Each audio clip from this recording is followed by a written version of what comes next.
The trans-perfect Music City Bowl right here in Nashville, Tennessee. Auburn and Maryland. I don't believe that Maryland has ever played in this game. One of the better offenses in Big Ten history with Taulia Tagovailoa as the quarterback. That's right, Tua's little brother. They are a 7-point underdog, which is wild to me, to an Auburn football team that struggles to throw the forward pass in any conceivable way. Quite the opposite of Lane Kiffin and Ole Miss. Hugh Freeze is surprisingly just like, I don't know what to do in December. He's doing a good job recruiting. But this is an interesting game. There's going to be a lot of Auburn fans. They always travel extremely well to here to Nashville, to the Music City Bowl. So I think it's obvious why the Music City Bowl wanted them. I just don't know what to expect from the game itself. I was surprised at the number, Stephen, at 7 points.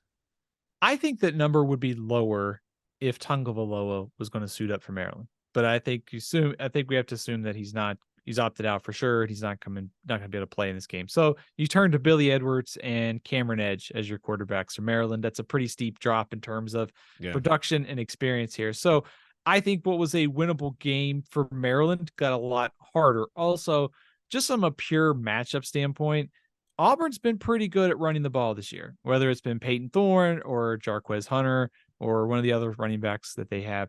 Maryland's 80th in the country in defensive success rate against the run. Line of scrimmage for Maryland offensively and defensively have been a problem at times this year. So I think if you're Auburn, this is a game where your offensive line and your running backs should be able to take advantage of it.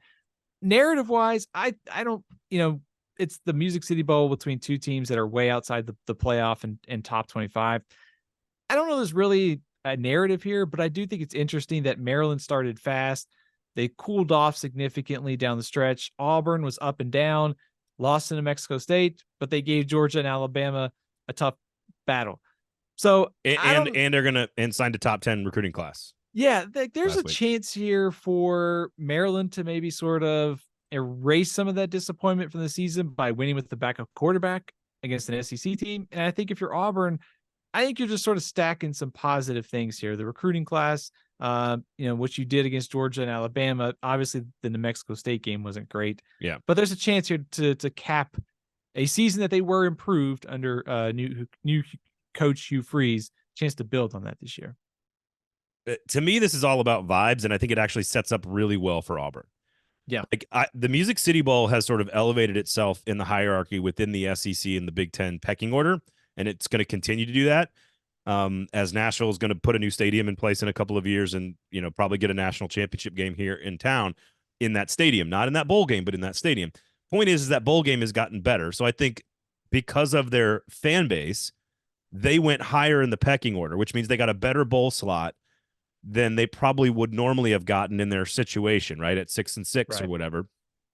So I think you package that with, we're playing a team that's not particularly great along the line of scrimmage and is not playing without its star quarterback. I think this sets up for like a really nice vibe game for Auburn to head into the offseason. Hey, we just signed a top 10 class. We played well against Bama. We've erased the memory of the New Mexico State game.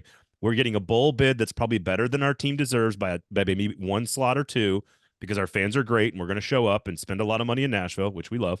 And then, oh, by the way, you don't have to play the best player on the other team. I just think it sets up as a really, I think they're fortunate, not in like a lucky kind of way, but I think it sets up for a really good sort of vibe game for Auburn and Hugh Freeze. So totally agree with you. And it's also another reason why I don't know I'd read a ton of, ton take away from these games, because like you mentioned, if you think about how Alabama's in the playoff, you've got Georgia, you've got Ole Miss in the New Year's Six. The SEC teams kind of all moved up the pecking order a bit, which helps Auburn in a matchup like this. So it builds some offseason momentum. We'll have to see if it's real or not once the transfer portal movement shakes out and finishes. We get a better look at their roster for next year. Yeah, I think that's exactly right.